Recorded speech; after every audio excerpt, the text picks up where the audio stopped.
Hi everyone! Welcome to my vlog! Presenting to you my favorite Krispy Kreme New York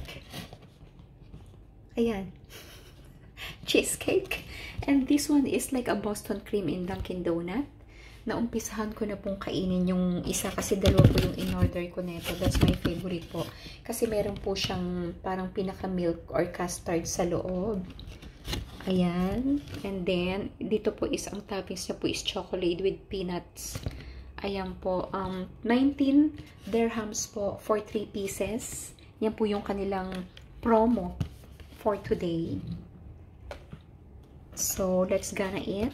Huwag na po nating patagalin. Let's enjoy life. Happy lang. Palagi lang tayong pumumiti. Kahit alam nating marami tayong isipin. Kaliwali, di ba? Let's just be happy. Thank you so much, Lord. Ayan, kain na po tayo.